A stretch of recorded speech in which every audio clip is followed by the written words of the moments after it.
Bonjour et bienvenue sur mon podcast Fais voyager ton entreprise. Comme tu le sais, à tous les semaines, je reçois des invités de marque. Cette semaine, on a quelqu'un qui est fort intéressant puisqu'elle est multipreneur, elle est amante des voyages, évidemment, et elle est ingénieure, mais on va parler aussi, elle est conférente volontaire. Qu'est-ce que c'est que ça? Fais voyager ton entreprise, le podcast commandité par Voyage Déductible qui organise des voyages, formations en immersion. Si tu aimes le podcast, je t'invite à le partager et à le commenter sur ma chaîne YouTube du podcast Fais voyager ton entreprise. Merci de faire partie de mon univers et c'est parti. Bonjour Chantal, comment vas-tu? Écoute, je tenais à te remercier pour ta belle invitation et j'adore ton intro. C'est comme je suis retournée 20 ans en arrière, la première fois que je suis partie en Afrique. Fait que oui, la coopération internationale, c'est tellement une belle façon de voyager. Ah, écoute, oui, mais c'est ça. Dans le cadre du concours Podcastron, qui est de faire un podcast avec les OBNL, ton nom m'a été suggéré par une amie à moi, Cindy, qui me disait, Lucie, je connais quelqu'un qui est au Québec et ça fait des années qu'elle a justement cette OBNL-là. Donc, le but, Chantal, c'est que tu viennes nous parler. Bon, là, tu viens de le dire rapidement. Ça fait 20 ans que tu as été en Afrique. Par où ça a commencé tout ça, ce projet-là? Raconte. Et tu parlais tout à l'heure que j'étais ingénieure. Ben moi, j'ai fait des études à Polytechnique en génie industriel. Puis, au début, j'avais commencé en génie alimentaire. Tu sais, j'avais un préjugé. J'ai dit, le génie, c'est pas pour les femmes. C'était pas évident. C'était pas nécessairement accessible. Donc là, j'ai commencé en génie alimentaire à l'Université Laval. Puis après 2 ans d'études, je me suis rendu compte que j'avais pas accès au stage de sciences et génie. Moi, je suis une fille de terrain. Mes parents, c'est des travailleurs communautaires. Ma mère est en nutrition. C'est des entrepreneurs d'âme aussi. Et j'avais besoin d'être en contact avec la matière, avec les humains. Okay. Fait que là, j'avais changé pour le génie industriel parce qu'il y avait plus d'ingénieurs industriels embauchés à l'époque en génie alimentaire. Donc, j'ai fait un passage jusqu'à Polytechnique. Et après 3 ans d'études, j'ai dit, bon, là, je prends 6 mois d'arrêt, là, puis je m'en vais faire un stage. Fait que c'était ça mon critère. Mon critère, c'était un stage de longue durée, 6 mois, parce que la plupart des stages étaient de 3 mois. Okay. Écoute, Lucie, le seul stage en avril-mai 2001, qui s'offrait de 6 mois, ben devine, c'était où? À l'extérieur du pays. Ah, bon indice! Au Burkina Faso. Oh, écoute, okay. J'avais 1 mois pour me préparer. J'avais jamais voyagé de ma vie. Je viens de la Gaspésie. Puis là, je m'en allais dans 1 mois pour partir. Je faisais 3 mois sur le terrain avec les femmes du Burkina, puis 3 mois au Québec. Mais bref, il fallait que je me grouille pas mal assez vite là, pour faire ça. Puis quand j'ai annoncé ça à mes parents, ils capotaient. Là, en 2001, j'avais 21 ans. Je m'en allais seule en Afrique. Bon. Fait que, tous mes préjugés étaient là. Puis je me suis même rasé les cheveux parce que j'allais faire pour des femmes. Je ne devais pas être attirante pour un homme là-bas. Écoute, tous les paradigmes, là, je les avais au coton. Fait qu'écoute, je pars, sac à dos, tête rasée avec mon beau look crocodile. J'avais un habit, c'était tellement laid, là, en tout qu'un look. Et je débarque à Ouagadougou. Ça a changé ma vie, là, Lucie, t'as même pas idée. Et je partais faire un mandat de coopération internationale pour aller faire la certification biologique du beurre de karité, qui est un gras végétal. À l'époque, il n'était pas aussi connu que maintenant. Il est dans tout maintenant, dans les gel douche, shampoing, savon, ce que tu voudras.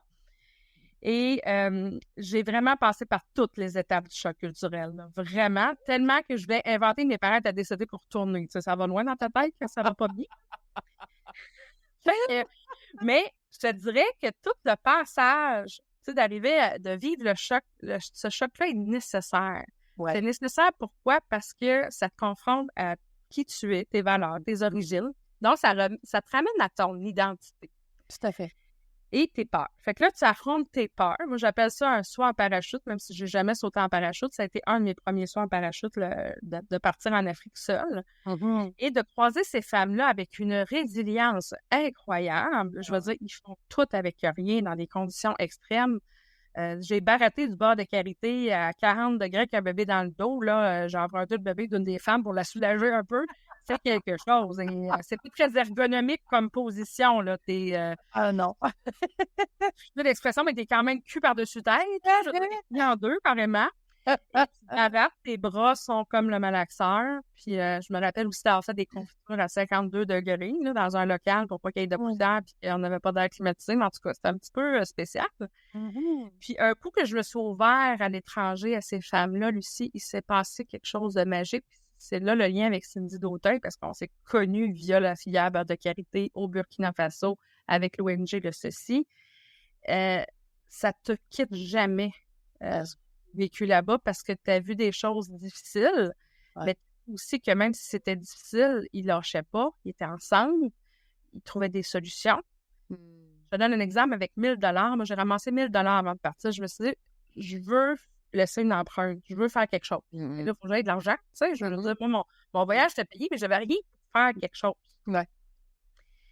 Fait que j'ai vendu des tartes au sucre sur le pavé de l'église à Grande-Vallée. Et mon père charriait les tartes au sucre du four de la maison que ma mère venait de faire. Puis on vendait ça. J'ai vendu des tartes à 200 $. Les gens m'encourageaient, là.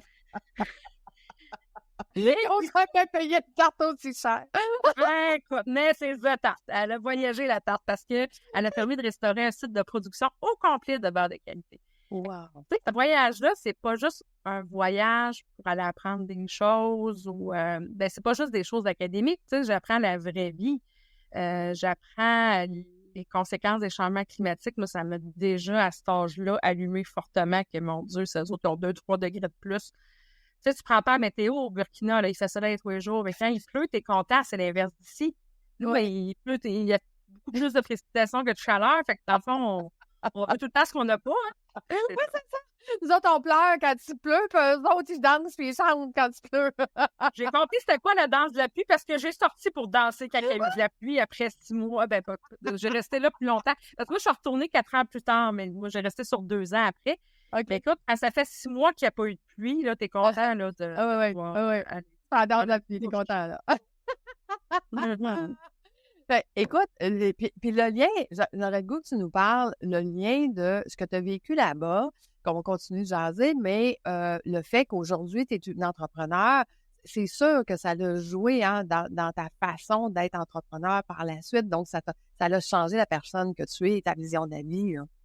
Ben, totalement, mais c'est grâce à l'Afrique que j'ai créé ma première entreprise, qui est l'OBNL Verger d'Afrique. OK. Verger d'Afrique. Oui. Parce que moi, je suis retournée 4 ans plus tard faire mon projet de maîtrise, puis j'ai croisé mon mari. Après 10 jours, j'ai eu un coup de foudre. Puis on s'était croisés en 2001 sans le savoir, mais en tout cas, bref. Et ça fait 18 ans maintenant qu'on est mariés. On est au Québec depuis 2007. Fait que je suis retournée en 2005-2006, dans la même période que Cindy Dautin, là, qui te réfère à moi, était pour le ceci. Et quand on est revenu au Québec, on se trouvait dedans inutile. Tu sais, à chaque retour aussi, là, parce que quand tu as vécu des choses, tu sais, vraiment à l'échelle humaine extraordinaire, d'arriver ici, puis t'écoutes la radio, puis ils se plaignent de la couleur de leur patio, je veux dire, c'est tellement anodin, là. Moi, je n'étais plus capable d'entendre parler de trucs superficiels, tu sais. Oui. Mais attends, petite parenthèse, là. Oui. Ton conjoint que tu as rencontré là-bas, est-ce que c'est un Africain ou c'est... Oui. Ah oui, OK, parfait. Entre-temps, la fille qui est partie avec un préjugé, puis je m'étais tout le temps dit, je ne vais jamais marier un homme musulman africain. Je suis partie les cheveux rasés en 2001. Je retourne plus tard, là, j'avais mes vrais cheveux. J'avais probablement un meilleur look, là. J'étais arrivée avec mon look d'habituel au lieu d'arriver avec un look par rapport qui était vraiment pas moi, là. Je m'étais comme... Ben là, je l'ai croisé, on a eu un coup de foudre, puis ça fait 18 ans qu'on est mariés, on a 5 enfants, puis c'est grâce à cette relation-là aussi que j'ai pu aller plus loin, parce qu'au-delà de la coopération, là, j'ai voyagé différemment, je suis allée faire un projet de maîtrise, je me suis mariée, je suis devenue une des leurs, j'ai resté là plus que 3 mois, j'ai fait 2 ans, fait que tu sais, c'est pas la même game, là, puis je devais faire juste 3 mois, mais parce que je l'ai croisé, l'amour, ben c'est ça. Au Québec, j'ai tout laissé tomber, j'avais fini mes cours.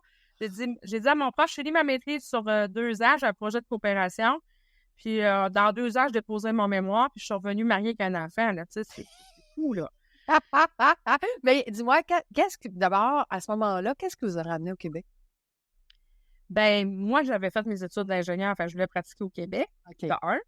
Puis de 2, ben, moi, mon mari, c'est drôle parce qu'il voulait pas venir au Québec. La plupart des Africains, ils veulent marier une blanche ou venir en Afrique, mais lui, c'était pas le cas. Il a pris 3 mois pour utiliser son visa. Il avait 3 mois, puis il a attendu. Oui. Bon. Mais moi, c'était vraiment moi qui ai décidé qu'on s'en venait ici, là, parce que je voulais pratiquer, ma famille était là. Ouais. Lui, il a fait le deuil de sa famille. C'était pas évident pour lui non plus. Puis quand on est revenu, quand on a eu 3 enfants, on est retourné en 2013 pour aller présenter les enfants de la famille. Là, tu vas comprendre pourquoi je parle de Verger d'Afrique après. C'est que, traditionnellement, quand tu retournes au village natal de mon conjoint, qui était Notatinga, normalement, il faut t'emmener quelque chose. Fait que c'est $1, $1. Fait que là, je suis allée à la banque, écoute, je l'ai sorti d'une pièce. Et moi, j'ai dit, on va donner 2 pièces aux femmes puis 1 pièce aux hommes. Moi, c'est déjà ça en partant. OK. Et j'ai dit, c'est donc bien anodin, on donne 1 pièce, 2 pièces dans même. Mais je dis, ils vont faire quoi avec ça? C'est pas de vrai. Fait que le chef du village, on lui a dit, nous, on est au Canada, puis on aimerait ça faire de quoi, puis qu'est-ce qui est possible? Tout passe par le chef. Fait qu'il nous a fait un don de 10 hectares dans le terrain là-bas. Wow. Mais là, on a dit, on veut pas que ça nous appartienne personnellement. On n'est pas là pour s'enrichir sur votre dos. Là, l'idée, c'est que ça soit communautaire. Fait qu'on a créé Verger d'Afrique. 3 ans plus tard, ça a germé. On a eu le terrain. Puis après ça, à partir d'ici, on a dit, on va être un facilitateur technique et financier pour aider le village là-bas, pour planter des vergers de mangue et non de pommes, et faire des jardins communautaires parce que ça prend un petit peu de temps avec les fruits qui poussent pour une autonomie alimentaire. Fait que c'est de même que ça a parti. Puis après ça, on s'est dit, ben là, si on veut planter des arbres, faire des jardins, il faut avoir accès à l'eau. Si on veut avoir accès à l'eau, il faut avoir accès à des fonds pour faire un forage pour un château d'eau. Fait que là, c'est là que j'ai commencé à faire des demandes de subventions. J'ai eu 20 000 de Ron Kelly pour faire le forage. On a mis un château d'eau de 12 000 litres. Là, après ça, on a fait des systèmes d'irrigation. Puis là, il y a d'autres projets qui ont émergé de tout ça. OK. Parce que en faisant ce projet-là, l'OBNL, j'ai eu, pendant la pandémie, j'ai démarré 2 entreprises pendant la pandémie en économie circulaire, parce que là-bas, ils font tout avec rien. Ils n'ont pas le luxe de gaspiller. Quand tu es dans l'abondance, ton esprit, on devient un peu niaiseux, on gaspille. Non, on n'est pas un peu niaiseux. On est vraiment. Oui, c'est ça. On est vraiment, parce que je te dirais, tu sais, des fois, on se plaint, mon meuble, c'est pas la dernière tendance. Écoute, moi, j'avais fait envoyer des meubles là-bas, puis écoute, on avait équipé une villa pour recevoir des coopérants, on les trouvait beaux, nos meubles, là. On les trouvait vraiment parfaits. Puis, tu sais, je pouvais boire dans la même tasse de café tout le temps, mais je l'aimais, ma tasse de café, parce qu'au moins, j'en avais une. Mais tu sais, ici, quand t'en as 20, ben là, tu peux dire, wow, elle pas. On dirait que chaque chose, quand c'est dans une rareté, prend une valeur extraordinaire. Absolument. Je te donne un exemple. J'allais en brousse pour identifier les arbres pour le banc de carité, pour la traçabilité, la certification biologique. Et, écoute, on venait de là. Moi, j'étais sûre que j'avais bronzé. Ben non, j'avais 6 pouces de crasse dans la face avec la poussière et tout ça. Je prenais une douche, je revenais blanche. Tu sais. Mais juste le fait de prendre une douche après une journée dans la poussière et de boire mon Sprite, eux autres, ils ont les Sprites, des bouteilles en vitre comme dans le temps. Tu sais, sont tellement meilleurs dans les bouteilles en vitre qu'en plastique. Un bon Sprite frette après une journée dans la poussière. Là. Écoute, moi, c'était mon 5 à 7 du soir, ça faisait mon bonheur. Je m'en ai rien d'autre à la vie que de boire mon Sprite après une bonne douche. Moment de bonheur. Moment de bonheur. Mais effectivement, ces genres de voyages-là, on vit des transformations humaines, et puis ça nous ramène à la base de la vie, en fait. Hein.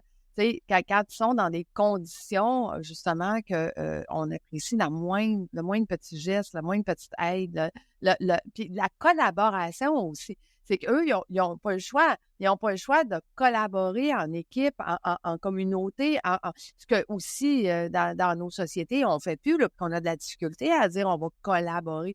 Dis-moi, c'est quoi le lien que tu fais avec la collaboration qu'ils ont là-bas versus les entreprises que tu as ici aujourd'hui? Et là-bas, comme tu dis si bien, c'est un mode de survie. Ils n'ont pas le choix. Il faut aussi l'union fait la force. Oui. Mais ici, on a intérêt aussi à retourner dans ce sens-là. Puis je pense que l'écosystème d'affaires s'enligne vraiment là-dedans. Il y a beaucoup d'incubateurs d'entreprises. Tu vois, on parlait de Cindy Dautel, égalisatrice de l'entrepreneuriat féminin. Moi, je fais partie de la communauté de la belle Cindy parce que je trouve tellement que les femmes, on a ça dans le sang d'être solidaires et d'être collaboratrices. Des fois, oui, il peut y avoir il y a certains domaines où avoir des rivalités, mais moi, je trouve que toute la force est dans l'entraide. Il faut mutualiser tout ce qu'on a autour de nous. On n'a plus le luxe de travailler chacun de son côté. Puis ton compétiteur devrait être ton premier collaborateur. Absolument, absolument. On est tous complémentaires parce qu'il y a des gens qui vont fitter avec le style que nous, on a, puis il y en a d'autres qui ne fitteront pas.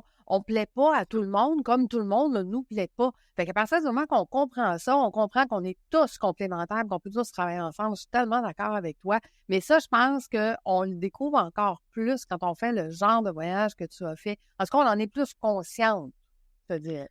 Totalement. Puis tu sais, pourquoi moi je me suis partie de 2 entreprises en économie circulaire? Ben, c'est parce que j'ai vu que là-bas, là, écoute, ils faisaient des super belles sandales avec des vieux pneus usagés. Ils faisaient des instruments de musique avec des boîtes de sardines puis des boîtes de tomates pour faire des jouets pour les enfants. Ils faisaient des œuvres d'art avec les déchets et les matières résiduelles. Puis nous, là, on le voit, la planète, là, on n'a plus le luxe de produire qu'avec du neuf. Non. Tu vois, c'est le fun parce que là, je suis dans mon atelier de couture. OK. Tu vois les beaux sacs qu'il y a derrière, là, oui, Isoprotec. Bien ça, là, j'utilise des bâches de conteneurs maritimes. Je vais te montrer, là. J'ai des bénévoles. Et pour ceux qui sont en podcast et qui ne nous voient pas, je vais mettre la vidéo sur ma chaîne YouTube de podcast Fais voyager ton entreprise. Donc, vous allez pouvoir voir qu'est-ce que Chantal est en train de nous montrer. Ça, c'est un ballot de bâche, OK, des pellicules thermiques. Oui. Attends. Et ça, c'est tout coupé par une bénévole de 86 ans. Ben, voyons. Ça, là, parce que les bâches mesurent 40 par 24. Nous, là, c'est des super belles boîtes à lunch. Même les fermetures éclairs, tout est récupéré, c'est acheté, c'est de qualité alimentaire, c'est pour transporter votre vin en première classe. Wow. Et là, c'est acheté, moi, j'en sauve 12, c'est comme si je sauvais l'équivalent de 12 000 conteneurs par année. Parce que c'est en dedans du conteneur, c'est 40 par 24 pieds, c'est énorme. Ça a servi à transporter une boîte. C'est jeté. C'est jeté. Non, aucun sens. Pour te dire qu'on peut faire des super belles affaires. Même chose avec l'irrigation, les tubulures d'érablière du Québec, c'est un autre projet que j'ai pour financer mon OBNL, c'est Iribière. J'ai une idée parce que j'avais fait un projet d'études sur les normes acides en acériculture pendant que j'étais à l'université. J'étais comme, my God, on gaspille du plastique. Puis là, j'ai googlé qui s'occupait de récupérer ces tubulures-là au Québec. J'ai googlé ça en 2020.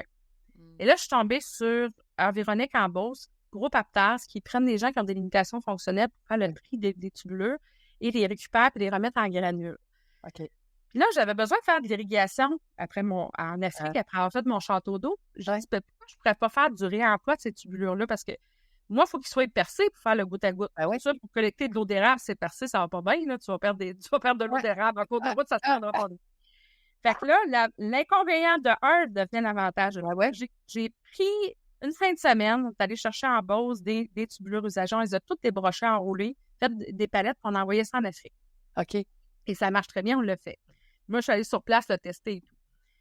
Mais là, avec la pandémie, envoyer des affaires en Afrique, même les bâches, au début, c'était pour envoyer en Afrique, mais mon mari a dit, pourquoi qu'on fait pas de quoi ici? Les conteneurs coûtent un bras, puis bon, fait que lui, il était designer, moi, j'étais ingénieur, fait qu'on a décidé de se mettre ensemble pour créer des business. Puis là, la magie s'est opérée. Fait que là, il y a eu le projet Iribière, on a pris les tubulures d'érablière du Québec. Puis là, avec le centre de recherche avec qui je travaillais, il y avait des films d'ensilage, les bottes de foin, là, qui ressemblent à des guimauves. Ils ne savaient pas quoi faire avec ça, ça sentait le foin. Mais moi, là, ils ont mélangé ça avec le plastique des tubulures plus la film d'ensilage. Ça a donné la bonne recette parfaite pour faire un boyau d'irrigation recyclé goutte à goutte. Fait que là, même s'ils sentaient le foin, on s'en foutait, ils retournaient dans le champ. C'est ça. Fait que les plastiques agricoles et acéricoles recyclés qui retournent dans l'agriculture. Puis là, mon prochain défi, c'est de faire du double paroi parce que je veux faire des tubulures d'érablière recyclées. Et comme c'est alimentaire, j'ai pas le droit que l'intérieur soit en recyclé. Mais là, t'es un peu, l'ingénieur est là. Si je mettais un mini-film de neuf, mais l'extérieur en recyclé, ça ferait-tu la job? C'est ça, le double paroi. C'est ça que je m'en vais faire. Oh, wow. Tu parlais de compétition. J'ai parlé de mon compétiteur qui produit compétiteur. C'est une usine. Là. Je suis loin de la coterie, là, mais l'idée, c'est que lui, il produit déjà des tubulures d'érablière de matière vierge et des boyaux d'irrigation goutte à goutte. Ils sont en Beauce, en plus, à côté de lui qui recycle. Mais là, Recycle Québec, qui oblige maintenant que les plastiques acéricoles et agricoles, en fin de vie, ceux qui produisent ces plastiques-là, la responsabilité élargie des producteurs de plastique, doivent trouver une seconde vie en fin de vie. T'sais, ils doivent être... Puis là, c'est AgriRécup qui récupère tout ça avec Recycle Québec.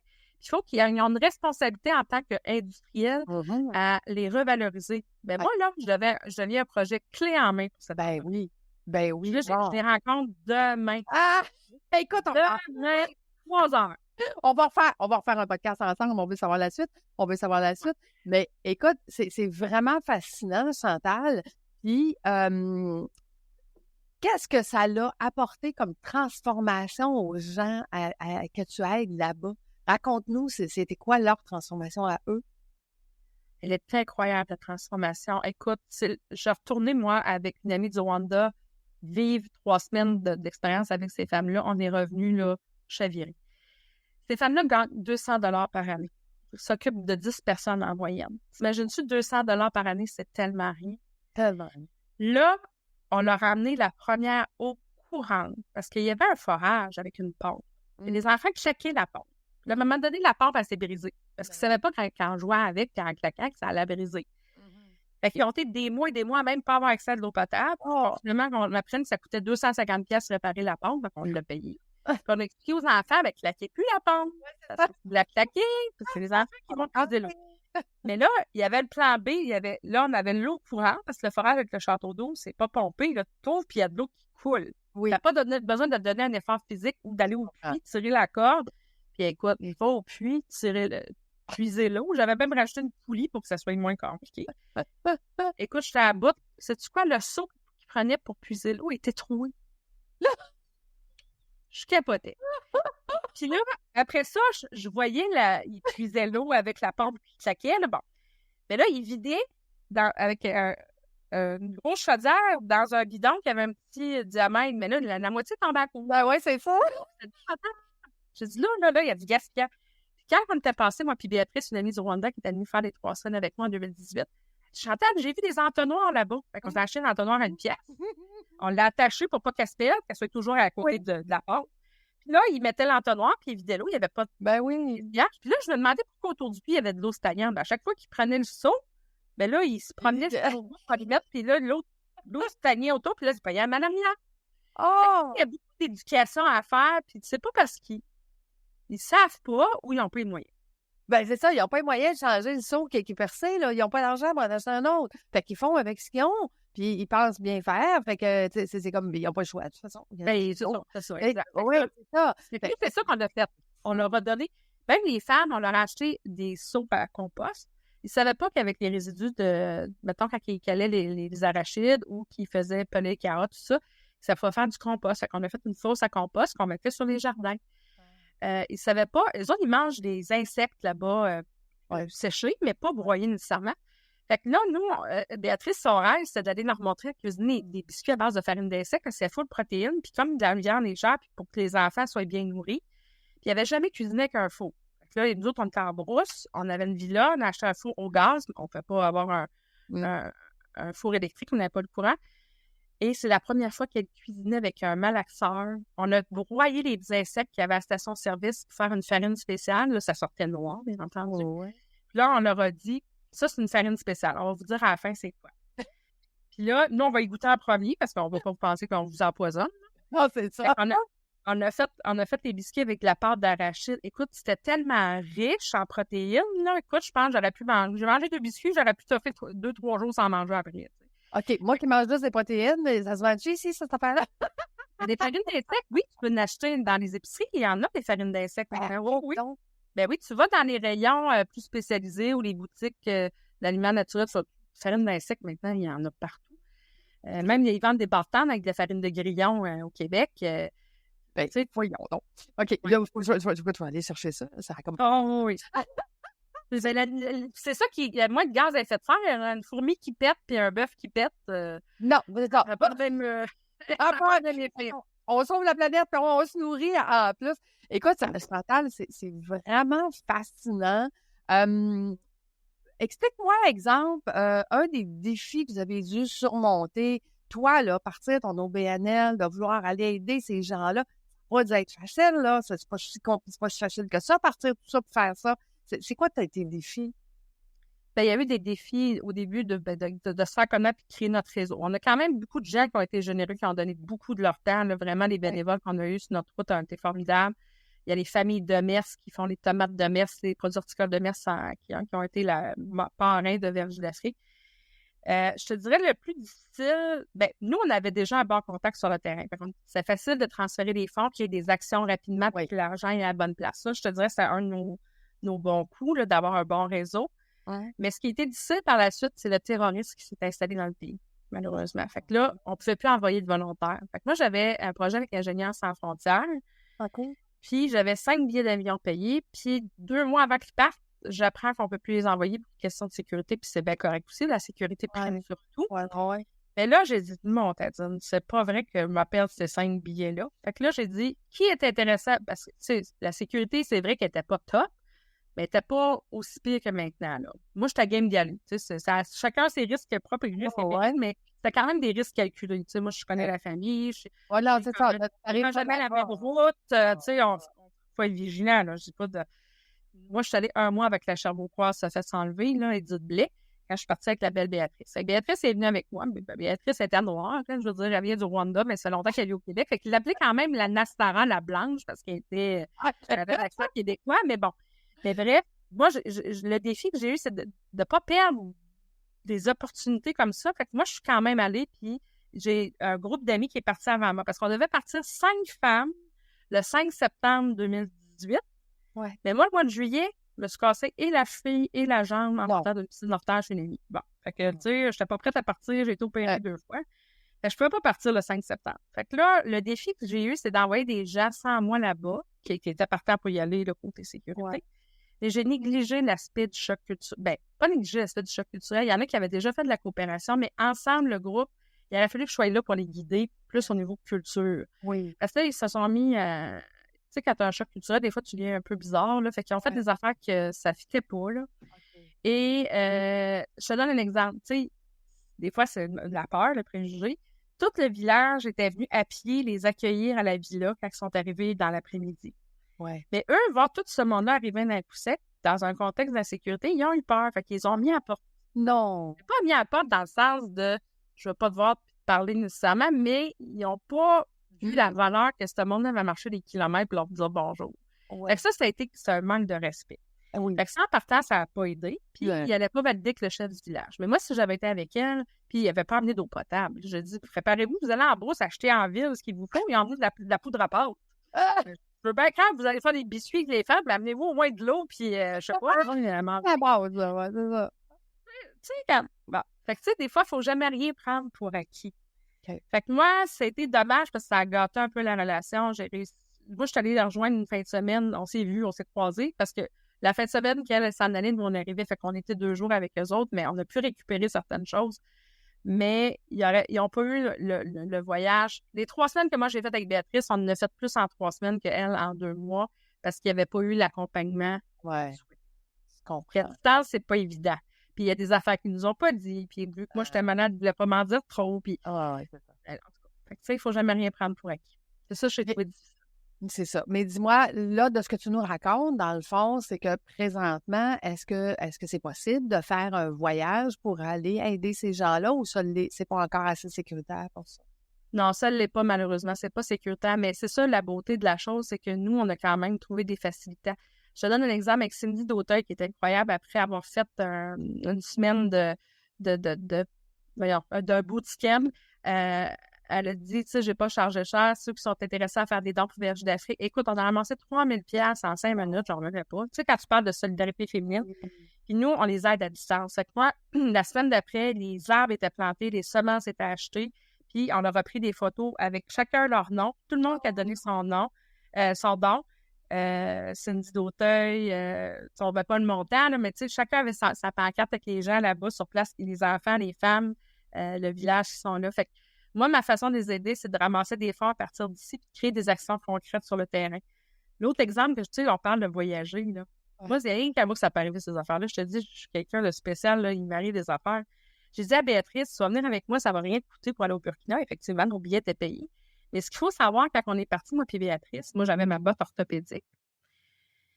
On arrive à Air France. Moi, je dis, ben regarde, on a une lumière qui a payé les billets. Je dis, on est VIP, salon VIP Air France. Là, la madame, elle dit, je suis pas sûre. Puis là, je suis allée voir l'autre madame, je dis, mais on dit que oui. Fait que finalement, on a bénéficié de tout ça. Puis l'avion est en retard parce qu'il y a eu un autre avion à Paris qui a accroché un autre avion sur le tarmac.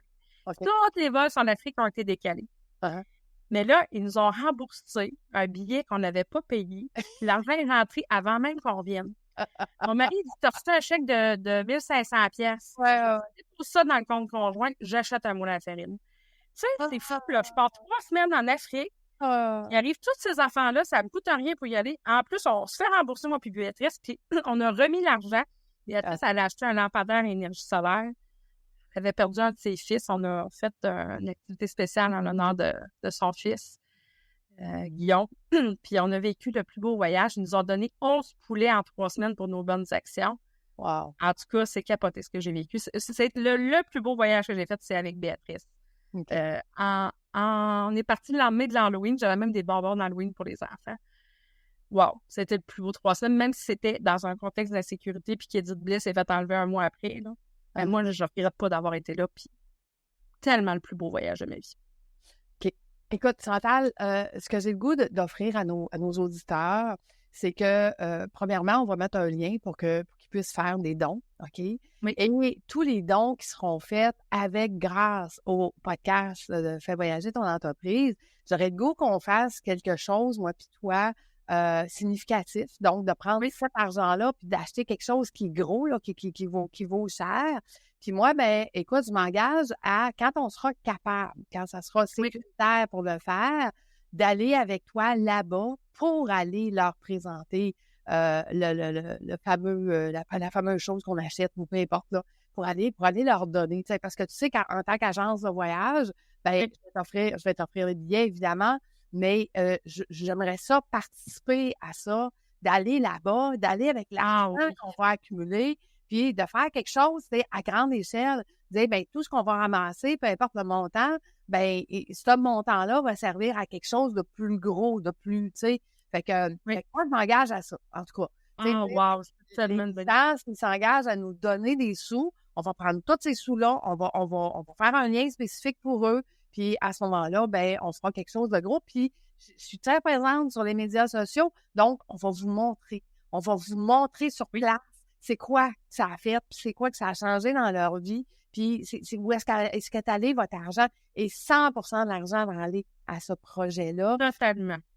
Donc, moi, je m'engage à ça, et garde, ça sera à toi de me dire, ben écoute, là, c'est pas sécuritaire en ce moment, donc on verra au fur et à mesure des mois et des années quand on peut y aller, mais on va y aller. On va y aller. Puis là, ce qui est rassurant, ils ont quand même renversé le gouvernement, puis c'est l'armée qui a repris le dessus, mais je te dirais que c'est très positif parce que celui-là qui est là en ce moment, il connaît c'est quoi, parce que c'est beaucoup la France qui s'est mis là-dedans, parce que ça a créé des conflits. Mais moi, j'ai bon espoir que ça va se stabiliser. On le voit déjà par rapport à 2 ans. Puis c'est sûr que les besoins, là, il y en a plein, là, tu sais, comme le moulin à farine, on en a acheté un, mais le moulin à farine, là, si tu savais combien ça peut leur procurer, parce que les autres, ils peuvent louer à moindre coût pour l'entretien du moulin au village avoisinant. Puis ils font tout avec la farine. Si tu as de l'eau puis la farine, là-bas, ils appellent ça le taux. Tu le mélanges, l'eau, ça nourrit ton ventre. Fait que, tu sais, moi, ce que j'aurais envie de faire, c'est un autre moulin à farine. Un peu, tu sais, je te parlais du 1500, 2000 pour un moulin à farine.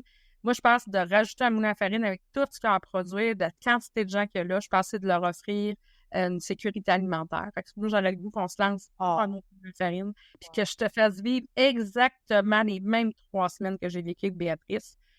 Écoute, c'était capotant ce que j'ai vécu avec cette femme-là. D'ailleurs, je vais la visiter samedi à Racine, elle vit à Valcourt, pendant Valcourt. On s'en parle tout le temps. Je te dis, c'était le voyage. Tu sais, j'en ai fait des voyages en Afrique, mais c'est là, le côté humain. Puis à chaque fois, ce qu'on faisait, on faisait venir des groupes de femmes, OK? C'est ce que je dois te proposer. Ouais. On faisait venir 6 femmes par jour. Il y avait 3 plus vieilles, 3 plus jeunes qui avaient des bébés. OK. Fait que là, on commençait tout le temps avec les femmes qui avaient des bébés parce qu'ils venaient des allaités. Fait qu'ils commençaient. Puis après ça, c'est les plus vieilles qui s'occupaient pendant que les femmes faisaient. Puis après ça, on finissait avec les plus vieilles. Puis, on les gardait à Disney. Ils passaient une journée avec nous autres. On allait les chercher. J'avais un véhicule que j'avais acheté avec un 10 000 $ que j'avais eu de L'Oréal Paris. Ouais. Fait que ce jour-là, j'ai dit, là, vous ne marchez pas au soleil. On va vous chercher en gros 4 par 4. Climatisé, vous êtes VIP. Là. Vous méritez ça, là. Ouais. Là, en plus, vous avez des courses à faire là, au marché. C'est le char, vous ramenez vos courses, on va vous reporter. Puis, en plus, nous, on paye tout ce qu'il faut pour le lunch. Puis, tout ce qu'on va fabriquer ensemble, vous les ramenez pour faire déguster à vos familles. Fait que les biscuits, ils ont ramené pour les enfants. On ramassait des vieux bijoux de nos amis. On leur donnait chacun un bijou qu'ils choisissaient parce qu'on les nettoyait comme il faut, des beaux bijoux là, qu'on ne prend plus. On amenait ça en même temps dans nos valises. Les bonbons d'Halloween, ben, sauce du chocolat, là, eux autres, ils gardaient les caramels. Ils ont dit, on va donner les bonbons aux enfants, mais les caramels, on les veut pour nous. Faut oublier qu'ils aiment le caramel. Puis, après ça, ben, tous ceux qui avaient participé, on a fait ça pendant 1 semaine. 6 x 5, on a formé 30 femmes comme ça. Ils ont vécu 5 journées incroyables avec nous autres, comme nous avec elles. Puis on mesurait avec les contenants qu'il y avait. On disait une boîte de yogourt, c'est tant de cuillères à table, un quart de tasse. La boîte de tomates, parce que les autres, ils n'ont pas de tasse à mesure. Fait qu'on a ramené avec les mesures qui ont de boîtes de tomates. Oui. Puis ils ne parlent pas tous français, fait qu'on avait ma belle-sœur qui était là pour traduire. Écoute, il y a plein de vidéos que je t'en partagerai là, sur YouTube. On nous voit manger des fameux biscuits. On voit les femmes nous dire merci. Ça n'a pas de prix. On a veillé au lampadaire, énergie solaire, avec la musique au bout dans le 4x4. On a fait du thé, on a dansé. En tout cas, je te dis pas la magie qui s'opère, là, tu t'en reviendras juste pas. Puis d'après moi, on ne sera pas tout seul à vouloir y aller, OK? On invitera une gang, on se fait un beau voyage. L'important, c'est ça. C'est chacun y va par rapport à ça. Nous, on ne peut pas garantir la sécurité comme au BNL, mais comme je vous dis, nous autres, on était quand même, on a vécu dans une zone un peu plus tranquille, là. Il faut juste prendre des bonnes routes, changer de route une fois de temps en temps, puis s'adapter au peuple, là. C'est souvent ça, hein. Quand on voyage, il faut s'adapter, il faut observer, puis oui, vivre des chocs, c'est important parce que quand tu vis un choc culturel, tu affrontes tes peurs, il y a une ouverture et un réel engagement qui se crée par la suite. Ça va être le livre que je suis en train d'écrire sur l'éveil à l'engagement que je devais sortir en même temps que Cindy a sorti son livre. Mais je suis tombée enceinte, puis finalement, j'ai accouché d'un bébé ou d'un livre. Il est encore en cours de route, il est à mi-chemin. Ben, ça sera peut-être l'occasion de le terminer à ce moment-là, puis oui, puis écoute, c'est sûr que moi, en tant qu'agent de voyage, ben, tu sais, je vais m'assurer d'avoir tout ce qu'on peut contrôler pour la sécurité, là, tu sais, je veux dire, on va avoir oui. nous accompagner pour ça et tout ça. Fait qu'on va s'organiser pour que ça soit le plus sécure possible, là. Mais et comme tu dis, ça sera pas le genre de voyage où est-ce qu'on s'en va dans un 5 étoiles ce soir, on s'en va faire du communautaire, on s'en va aider, on s'en va donner un don de soi. Puis bien accompagné avec quelqu'un qui a de l'expérience. Donc, Chantal, je suis vraiment, vraiment contente que tu aies accepté de faire le podcast avec moi aujourd'hui. On va en faire la promotion plusieurs fois par année. Puis aussitôt qu'on aura les sous pour ce fameux moulin, ben on planifiera, puis probablement que la vie va nous amener à dire ben c'est plus sécuritaire, puis on peut y aller. Donc, on planifiera à ce moment-là le voyage. Ceux qui voudront joindre à nous, ben ça va faire partie. Moi, je vais le mettre sur mon site de Voyage des Utibes. Vous allez l'avoir et sur la chaîne YouTube et tout ça. Fait qu'on va mettre les liens, où est-ce que vous pouvez faire des dons, puis on va vous tenir au courant. On va refaire un podcast, Chantal, pour annoncer, premièrement, qu'on a annoncer de ton rendez-vous que tu as important demain. Et fait qu'on a plein de choses. Plein de choses à dire. Puis après ça, annoncer peut-être la date là, d'ici peut-être 1 an, 1 an et demi, 2 ans, on verra. Oui, puis peut-être que la gang avec Cindy m'a embarqué. Je sais que Cindy a fait plein de voyages. J'ai pas eu la chance d'aller parce que j'avais un jeune bébé, mais là, il grandit, là. Mais, tu sais, au Burkina, les meilleures périodes pour y aller parce que, tu sais, il faut penser, si on y va l'été, c'est la saison des pluies, c'est pas une bonne idée à la malaria, mais, tu sais, faut pas que si on va au mois de mars-avril, il fait trop chaud. Mais l'idéal, c'est comme j'ai fait avec Béatrice, novembre, avant les fêtes. Décembre, c'est trop cher, là, c'est ça le problème. C'est la meilleure période, c'est décembre. C'est le mois des mariages. Moi, je me suis mariée en décembre. OK. 4 décembre 2005, là-bas. Ouais. Mais c'est ça, il fait moins chaud dans ces périodes-là. Puis t'as moins de risque de pluie aussi pour les déplacements et la malaria. D'accord. Un novembre, peut-être que ce sera novembre 2024. On ne sait pas, peut-être que ça va aller vite puis que ça va être correct. Puis, comme je te dis, nous, on a des gardiens dans les maisons qui s'assurent de la sécurité. On peut avoir des vigiles qui nous accompagnent lors des déplacements. Tu sais, moi, je connais le village, je connais le chef du village, je connais, tu sais. Fait que ma famille est là. Fait que c'est sûr que je peux. Non, ben c'est ça. C'est sûr qu'on a des facilitations avec toi, mais il reste que moi, mes formations immersives en voyage, ben on a toujours mes guides accompagnateurs qui sont formés. Comme moi, je suis secouriste. Fait que donc, on met un environnement que ce soit sécuritaire pour les gens. Donc, ceux qui nous écoutent puis qui disent OK, moi, c'est vraiment quelque chose qui m'intéresse, ben écoute, faites-nous signe, puis faites votre don. Puis à partir du moment où est-ce qu'on a des sous, puis qu'on a, ben regarde, on va aller créer ça ensemble, on va aller le faire ensemble là-bas. Avec moi, comme je te dis, c'est un projet qui me parle. Puis je pense que c'est comme on a parlé tantôt, hein, l'humanité est à minuit moins 5. On doit être conscient de ce qu'on fait, la récupération, tout ça, ça fait partie de. Puis aider l'être humain, ben je pense que ça fait partie de notre évolution aussi. Oui, puis je te laisserai sur cette phrase-là qui est le slogan aussi de mes entreprises, c'est récupérer pour recréer. Je pense que le développement durable, quand tu es dans le contexte de rareté, puis il faudrait toujours se mettre dans le contexte de rareté parce que c'est pas infini nos ressources. Mais autour de cette belle bulle-là de développement économique, social et environnemental, il devrait avoir la créativité. Ouais. Parce que quand tu es en mode de survie, tu n'as pas le choix d'être créatif et associatif. Exact, tout à fait. Fait qu'on va aussi mettre les liens de tes 2 entreprises parce que moi, ton sac à lunch m'intéresse énormément. Non, et plein d'enfants. Tellement beau, c'est mon préféré, Puis là, il va falloir que tu nous fabriques des sacs de voyage. Fait que, regarde, on a oui! à jaser. Ah oui, mais j'en ai justement un super beau gros, là, il est parfait, là. Tu vas pouvoir prendre tes bouteilles d'eau là-bas, il faut geler notre eau la veille, puis on les met dans on se fait des trucs thermos spécifiques pour les 1 litre. Puis avec la petite bandoulière, tu pars avec ça, puis tu as de l'eau fraîche. Écoute. Merci beaucoup d'avoir été là. Merci à nos auditeurs d'avoir été avec nous. Merci d'avance pour vos dons. Et comme je vous dis, si vous avez le temps de participer avec nous à ce beau projet, faites-nous des commentaires, donnez-nous des coucous. On va s'occuper de vous, puis on va planifier ça pour le petit. Donc, merci tout le monde. Merci Chantal. Et puis, on se souhaite un bon succès. C'est sûr qu'on va en avoir. Tout à fait. Merci tout le monde. Au revoir.